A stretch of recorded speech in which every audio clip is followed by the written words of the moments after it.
I'm Tina McIntyre. I probably met Lee when I was Tina Richards. So anyhow, things changed over the years. But I actually started off my career at the University of Central Florida Arboretum.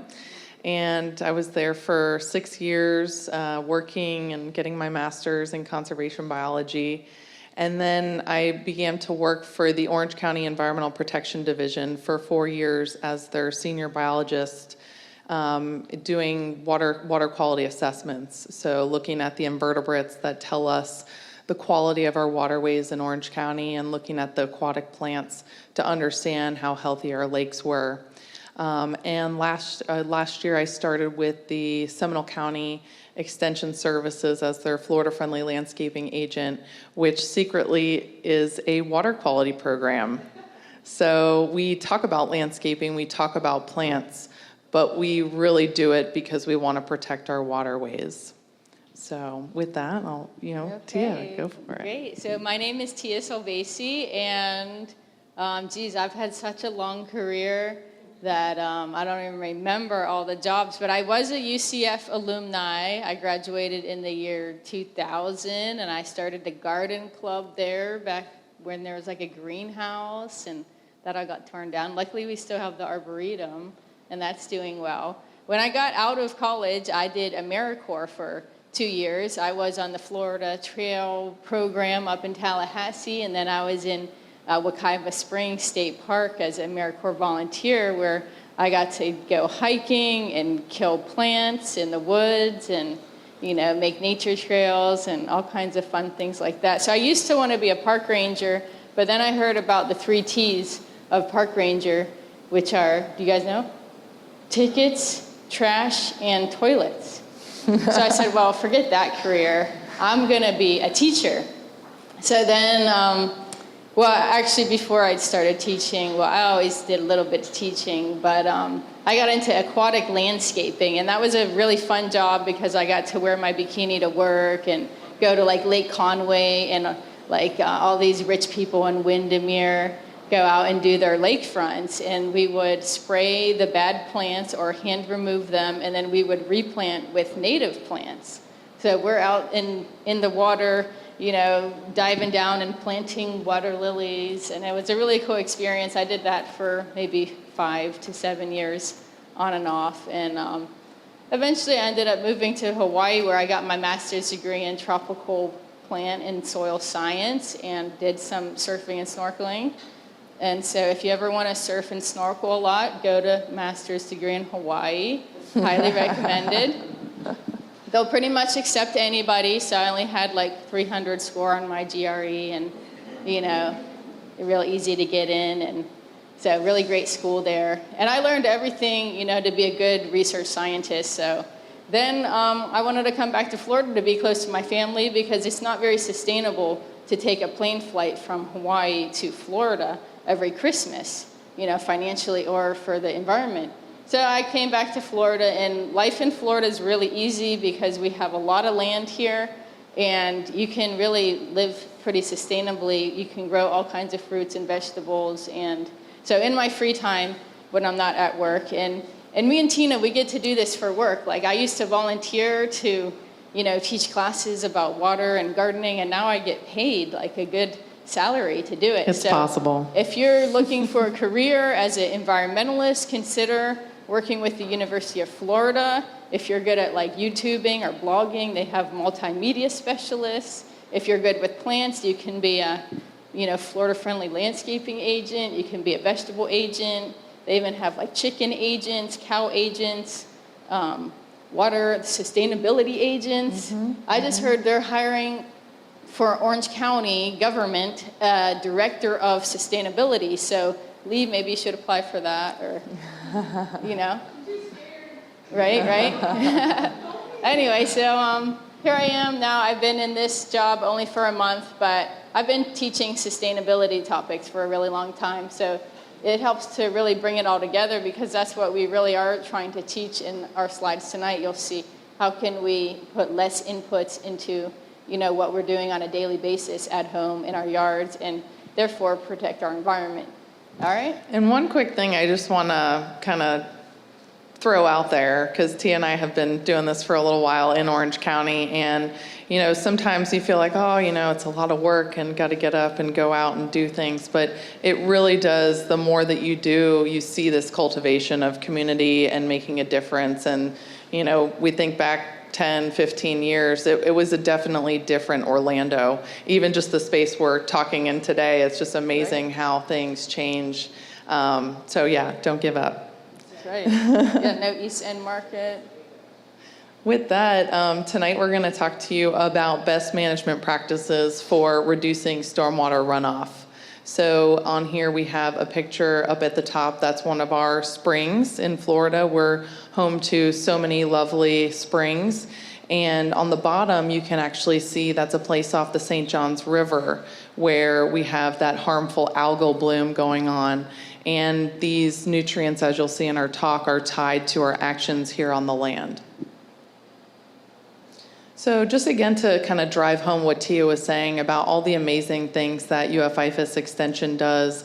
Has anybody ever been out to an extension office or, kind of been, okay, so a couple, that's good.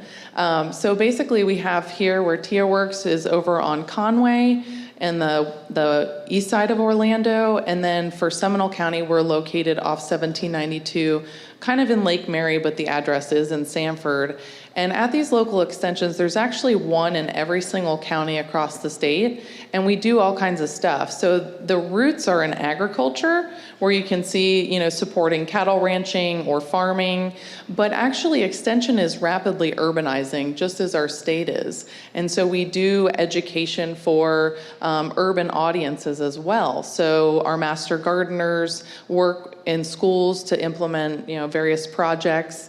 And we also have nutrition education, financial education, helping people with their finances.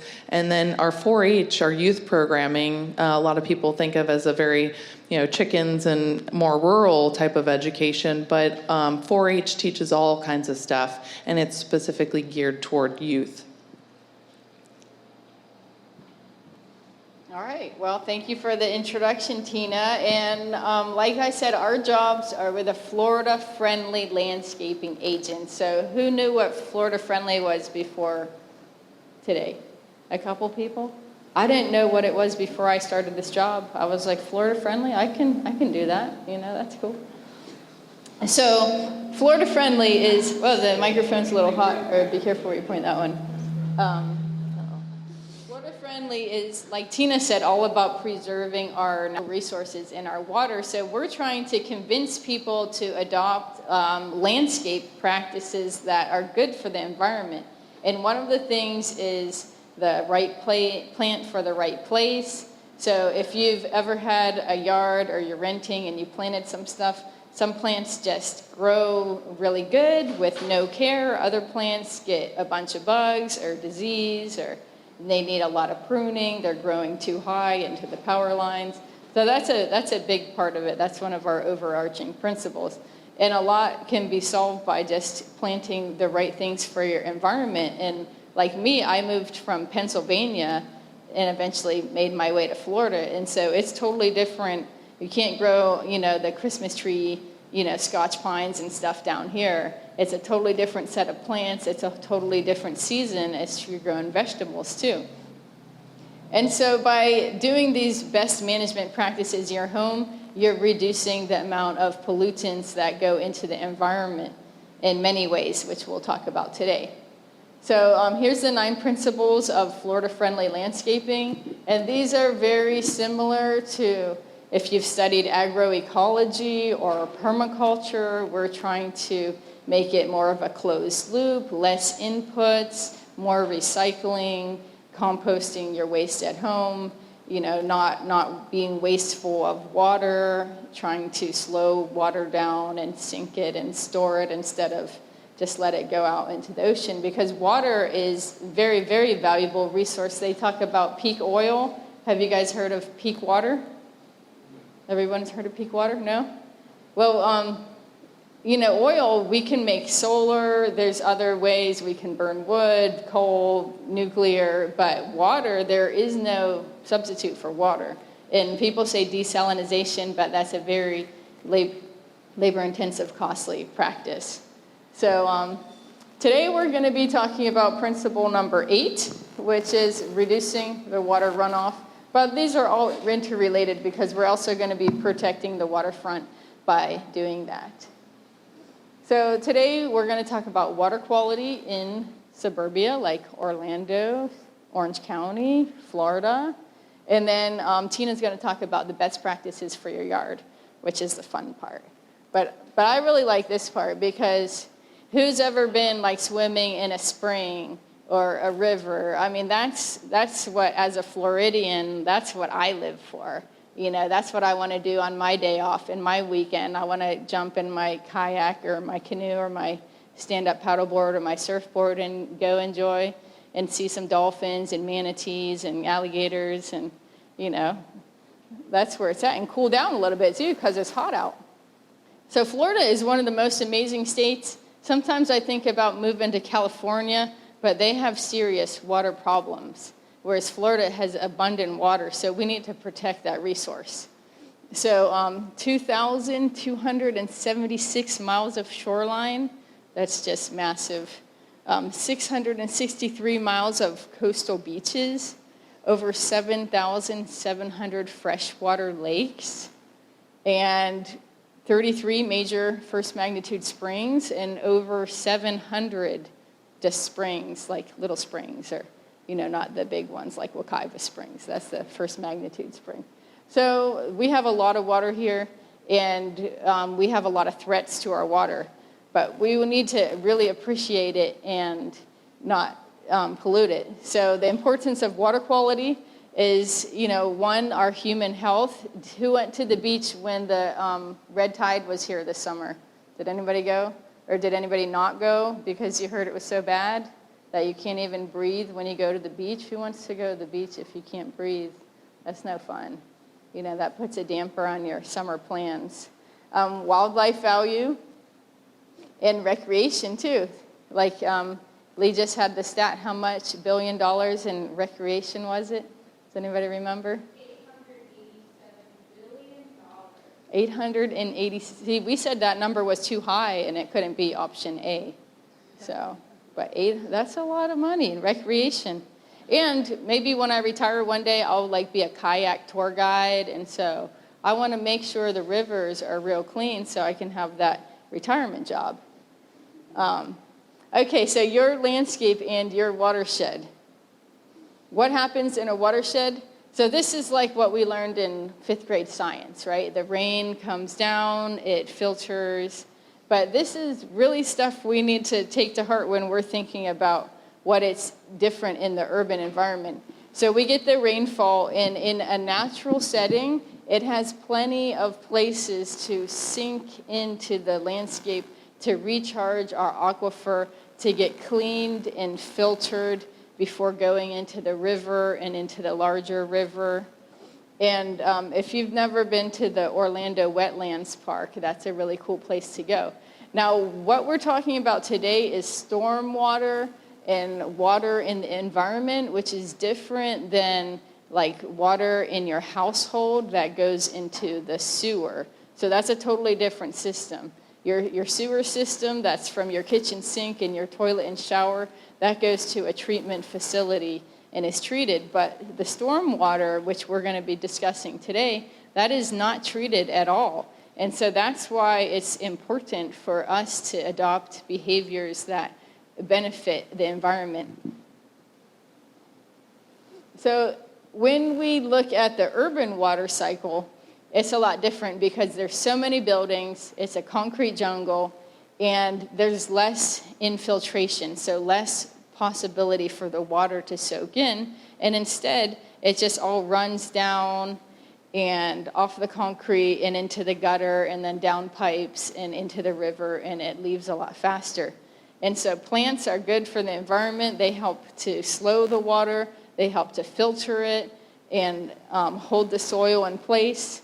And so it's challenging in urban environments to manage the water because it just leaves so quickly. So you can see in this picture more runoff, No rain, the streams dry up, rain, the streams flood, so it's more extreme. Whereas in the natural system, it kind of self-regulates better. So now we're going to talk about non-point source pollution. So the difference between point source pollution and non-point, you guys remember this from science class? Well, point source pollution is when you can point to where it comes from. So if there's a factory producing toxic stuff and you see it running through the waterway, you can point, that's a point source pollution.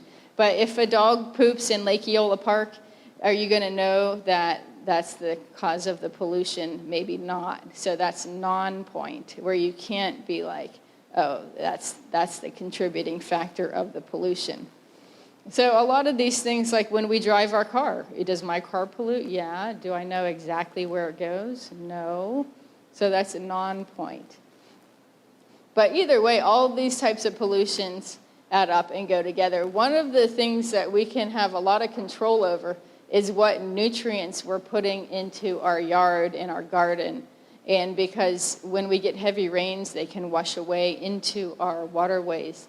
So all these won't be too bad, but then when we get that heavy rain, if we're getting 7 inches of hurricane rain, it's just washing all these all together right down to the nearest water body, be it a lake or a retention pond or a river, and eventually the ocean or the Gulf. So stormwater, like I said, washes pollutants into storm drains or other surface water. So everything that was on the street ends up in the nearest pond or lake or river. So sometimes, you know, my boyfriend, when he's mowing the grass, he gets lazy and he just blows it all out in the street, and I have to tell him, hey, that's all going to wash down to the river. So you got to blow that back into your yard. You got to preserve that. And it's like your grass clippings and leaves, those are good things that are providing nutrients for your yard. They should be composted, not go down the waste drain. So what happens when water bodies get impaired? Well, first, there's excess nutrients, and these can be from fertilizer, they can be from dog poop, they can be from grass clippings, they can be from leaves. And then that washes into the water bodies, which causes excessive algae growth, like that first picture Tino described of the green swirlies in the St. Johns River. That's algae. And then that reduces the water clarity and quality. It can lead to fish kills and other animal kills. It can lead to red tide and then loss of recreation. So it's a major problem. So we all agree that that's not where we want. We want that like clean picture of the spring that's nice and blue water that we can swim in. We don't want like a green river of any kind. So here's just an example of the Wekiva Basin, what kind of nutrients are loaded there. And some of the categories here, wastewater treatment facilities, 16%. Septic systems are a big part, 29%. So septic systems are usually not that great for water quality because they end up leaking at one point. But the new regulations make you build them higher, so less chance for that. Sports turf grass fertilizer is 8%. Urban turf grass fertilizer, 26%. And farm fertilizer, 11%.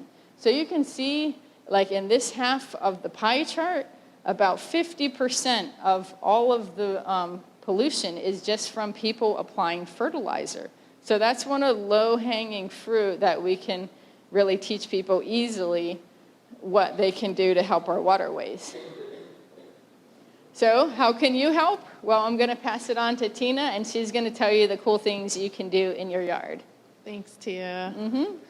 Yeah, and so just to want to go back real quick to this one. So a big part of what we do in Seminole County through the FloridaFriendly landscaping program is talking about fertilizer, because actually the Wekiva is shared by both Orange County, but it does go up through Seminole County. And a big part of that is our fertilizer ordinance. So I did bring some educational information. We have a fertilizer campaign where we, have people fertilize wise.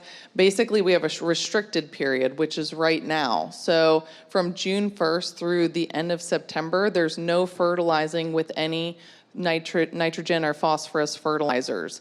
There is an exemption for, organic and composted materials, which is great. So when I do my education with landscapers, I encourage them to start adopting these Florida-friendly principles to be able to get around those restrictions. And we do have some handouts here, kind of talking about how fertilizer becomes algae, how the process works. And then also, this is more for people who hire a landscaper, but it actually walks you through the Seminole County Fertilizer Ordinance step by step in all the different, parts of the ordinance and the various restrictions. Of course, it's a little different here in Orange County, but those are really just best management practices. So again, getting into how can we reduce nutrients and pollution, have a healthy landscape, and then also keep water on our lawn so that we can water our plants or utilize it to our benefit. So here's an example of an impaired stormwater pond. And if you think about your local, area that you live, if it's an older development or it might not have a stormwater pond, but if it's a newer development or an apartment complex, chances are you do have a stormwater pond. So can anybody think about their stormwater pond right now that you have one in your neighborhood? Yeah, okay. So you might have to think about it. You might not come as natural, but we all basically drain into something. So typically your first area of drainage is going to be the stormwater pond. If it's having an overload of nutrients through the various sources that Tia was talking about, you're going to get this impairment. And the reason why we use that word impaired is because that's what the state of Florida actually uses.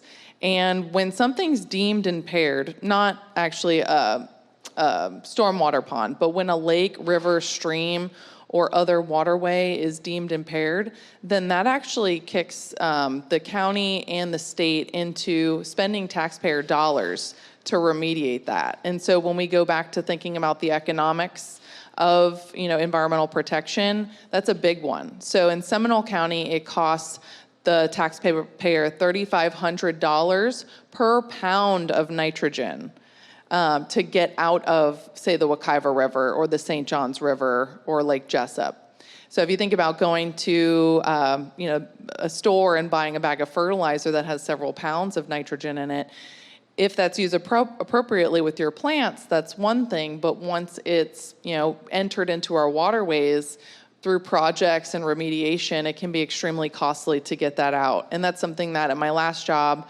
in Orange County Environmental Protection, we did see. So the first kind of line of defense is this stormwater pond here. So if your stormwater pond, it has a lot of algae, a lot of nuisance aquatics, maybe some invasives, then it might not be functioning as it's supposed to. So thinking about ways that we can enhance stormwater ponds, and you as a group Hive just seem like you have that edge to be able to get out and do things, that you're doing shoreline plannings and working within those systems already. So how can we manage these wet retention, detention, stormwater ponds? They're all essentially the same thing. That's the first area where our water goes. They're meant to capture the stormwater runoff, suspend nutrients and let them kind of percolate, settle to the bottom. Littoral plants basically absorb those nutrients. So you do want shoreline plants. You want them to be not invasive, of course, and we don't want to see the sod growing right up to that stormwater pond because these are providing a bit of a buffer, ecologically speaking.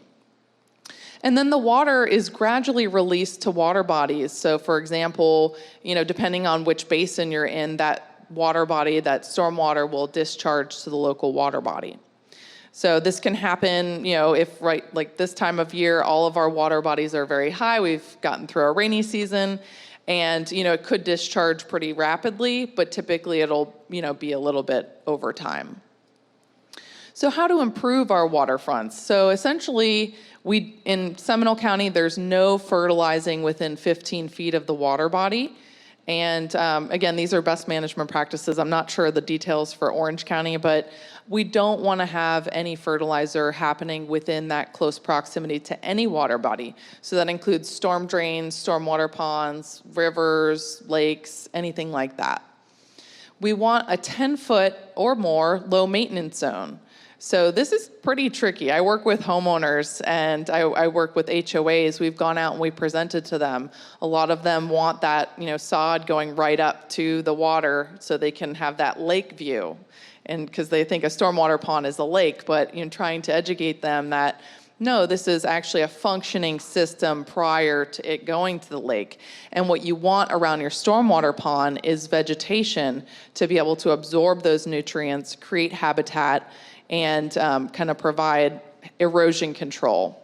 So basically, if you have the option to buy, native plants and integrate them into the side and the littoral zone of the stormwater pond, that's fantastic. But if not, you can even just stop mowing and let that kind of succession happen. Also, no pesticides, and we talked about herbicides and fertilizers, and then planting the shoreline of aquatic plants. So this helps prevent erosion and, like I said, provide habitat. It also absorbs those nutrients. So the ideal situation is people in the neighborhood, use less fertilizer, pick up their dog poo, there's less inputs going in general. Then next step is that your stormwater pond is vegetated and uptaking and clean and functioning properly. Then, as it works its way towards our natural lakes, rivers, and streams, then those are going to see less impairments, that official threshold past the allowable limit under the Clean Water Act. And then also a quick note on the slope of the pond. So this also applies to like a lake, but we want that slope to be nice and graded so that it's not really steep. And once you start looking at these stormwater ponds, it's kind of amazing. Some of the researchers up at UF are studying the stormwater ponds to see, ecologically speaking, what's going on there. Are they thriving? Are they basically just forgotten about, invasive chaos? And there's, trust me, everything in between. Once you start looking at them, some of them are behind big fences and they're just totally vegetated. Others are, again, that sod manicured look. But it's really important that if it's a pond that's going to be functioning, that slope is a nice slow grade. Because if it is a quick drop off, that's makes it more difficult for wildlife. But more importantly, the functioning of the pond, it's going to accumulate erosion. And what I've seen in some of the homeowners associations is that they actually get a little sandbar in the middle of just washed out, organic and sand material. And one really big thing about erosion is in Florida, our soils are naturally high in phosphorus. And so I had mentioned a lot about, we talked about nitrates and nitrogen, but phosphorus is equally problematic pollution. So when you have erosion occur and it's bound up to phosphorus, you're not only getting the sediment that Tia had showed, but you're also getting that phosphorus that's going to contribute to that aquatic pollution of our waterways. So that's one really important thing about utilizing our vegetation to prevent erosion. So keeping a healthy landscape, again, right plant, right place, starting off with the right plant in the right place is going to prevent less water, less pesticides, less fertilizer, less mowing, the whole nine. So starting off with that right plant in the right place and not trying to say, have to have turf in my super shady area or, whatever it is. There's other alternatives. Watering efficiently. So we do these fertilizer workshops in Seminole County, and we talk about, okay, what does stress out turf? And the top two things is mowing it too low. Will actually, kind of stress the plant out. But the second one is overwatering. So with overwatering, you get lots of issues occurring as well. And then top dressing with compost. So this is a big one that we recommend, especially this time of year, is in your landscape beds, on your turf, in your gardens. You can top dress with compost, and that's totally acceptable by the ordinance and going to be a really great way to supplement your garden. It's about 1/4 to 1.5 inch of organic material over the lawn every 6 months. So you don't want to have big clods, and you want it to be nicely, evenly spread. And then I talked about erosion. So if you do have some bare patches, say, somebody keeps driving there, foot traffic or something like that, maybe you want to consider other alternatives. So like there's mondo grass for shade or perennial peanut for full sun. I was just noticing it as Tina and I were coming in, the perennial peanut around here. So then again, it does carry that nitrogen and phosphorus when it discharges to waterways. So keeping water in your yard, there are some creative ways to be able to utilize that water. So we're going to look at downspouts, rain barrels, swale and berm, and rain gardens. So for example, when we think about how our infrastructure on our houses are directed, where are the gutters and where are they pointing? Are we capturing that water in our landscape, or are we basically discharging it into, basically to become stormwater pollution? So what we can do is have something a little bit more creative where we're siphoning that, to spread over the lawn or, otherwise. Maybe into a rain barrel.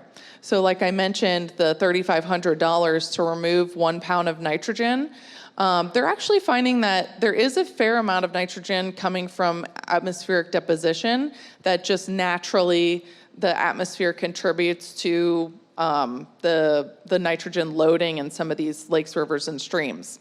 So when you have a rain barrel, that can actually capture, so 20 rain barrels that are about 55 gallons each can actually harness about 1 pound of nitrogen per year. So that's great. Through atmospheric deposition, you're deferring that nitrogen and then also harnessing the water that comes along with that. Rain gardens are another really great way to kind of utilize and capture that water on your property. It creates an aesthetic beauty, which can be tied to our, property values and that economic component we talked about earlier. Filters pollutants on site, so the plants are going to be uptaking and kind of cleansing that water. And then preventing stormwater pollution and discharge, little misspelling there, whoops, from the property. So the water's going to kind of discharge into that area, and then it'll sink in there and kind of recharge our aquifer. So this is, like I said, they're kind of doing a lot of research up at UF, and one of the things they're looking at is, here's our traditional or conventional development, where we have the stormwater ponds kind of relegated to the corners, and maybe forgotten about, maybe mowed, maybe maintained, who knows, right? The variety of everything in between. But looking at what's kind of the buzzword now is low impact development, and thinking about how we can maybe redistribute that stormwater. And so if each property, or maybe even just every other property, has a rain garden that is kind of harnessing that stormwater on a local level, at a very local, site, and, using it to create that aesthetic beauty, not only is it going to allow for more ecological surface area of, in a more wet and aquatic depressed environment, but also from what they were saying is it actually gives the developers, a little extra room. So being able to sell them on doing it more like this. The other cool thing is that I know, Fleet Farming does a lot of work in our older, Audubon Park area and things like that, that this is actually pretty doable for a retrofit. So to install things like this, this is something that, could be done in even an old neighborhood. So then just a quick note about mulch, because it's one of our Florida-friendly principles.